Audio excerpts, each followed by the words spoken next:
One basic question you may have is why Ecuador? What makes Ecuador special? Why did we select Ecuador to try to make inferences about broader processes of vegetation greening in the tropical Andes? In this video, I will try to explain and justify our choice. A significant amount of research has been conducted on vegetation greening at the global scale.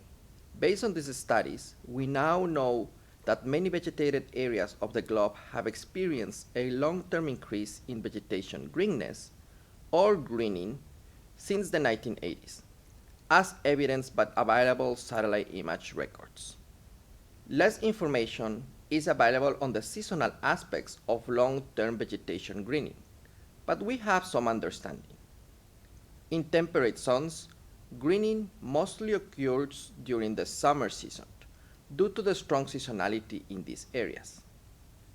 In the tropics, research on greening has been focused mainly on the Amazon region, where evidence suggests that forests undergo greening during the dry season. It is important to note that in the tropics, seasonal changes in vegetation are more closely linked to changes in rainfall patterns than temperature variations. Unlike the temperate zones, temperatures in the tropics remain relatively constant through the year. It is changes in rainfall patterns what drives phenological cycles in tropical forests. You may wonder why greening occurs in the Amazon during months when rainfall is less. It may seem counterintuitive that it happens during the dry season, but it is not. During the dry season, there is less rainfall, but still enough water to meet the needs of plants. However, plants receive more energy for photosynthesis during the dry season because there are less clouds and therefore more sunlight available. With more sunlight and given higher carbon dioxide due to human-induced emissions, plants photosynthesize more. Thus, the Amazon experiences greening during the dry season. Ecuador is an Amazonian country. About a third of continental Ecuador is tropical rainforest of the Amazon basin. This region is characterized by thick evergreen forest of tall canopies. So what we know about greening in the Amazon holds true for the Ecuadorian Amazon. However, Ecuador has other regions as well, but changes in vegetation greenness in these areas are less clear. This is not because they have been excluded in global studies, but rather because they are small compared to the entire Amazon basin. Another third of continental Ecuador is in the Andes Mountains. Various vegetation types occur in the Andes, ranging from more canopy open dry and montane forests to highland ecosystems dominated by grasses with few or no trees. A final third is located in the Pacific coast. In coastal Ecuador, the northern part is characterized by forests similar to those of the Amazon. However, as you move south, drier vegetation types start dominating. This relatively equal regional representation allows for clear comparisons of greening in the Amazon and in the adjacent Andean and coastal regions that characterize northwestern South America.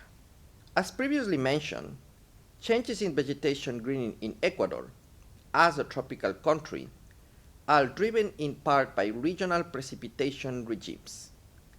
The different vegetation types found through the country are also influenced by these regional differences. This map displays annual precipitation in millimeters, the blue indicating higher rainfall amounts. As expected, the Amazon and northwestern Ecuador, which are dominated by evergreen rainforests, have higher values compared to other regions, which are drier and dominated by other forest types. While absolute rainfall amounts are important, so too are the seasonal patterns of precipitation illustrated in this graph. Each graph has 12 bars on the x-axis, each corresponding roughly to one of the 12 months of the year. The y-axis indicates the percentage out of total rainfall that occurs in that month. When comparing graphs across regions, we can see that the distribution of precipitation within a year is highly seasonal on the coast with a single period of high rainfall. The Amazon is less seasonal, but still experiences a period of high rainfall, while the Andes are bimodal, with two peaks on rainfall during the year. The variation in precipitation patterns through Ecuador is another characteristic that makes Ecuador an interesting place to study vegetation greening, particularly since we know that precipitation is a key driver of greening in tropical regions. Now that we've discussed why we chose Ecuador to study vegetation greening, let's consider other places with similar geographic characteristics. Perhaps other countries in South America have similar geographic characteristics, or maybe other tropical mountain landscapes. Alternatively, we could consider mountain landscapes in non-tropical regions. While understanding global greening patterns is crucial for global environmental change, increasing knowledge about how vegetation responds to changes in climate requires an understanding of regional variation too. Therefore, regional studies such as this one provide valuable insights into how vegetation is responding to changing climate conditions.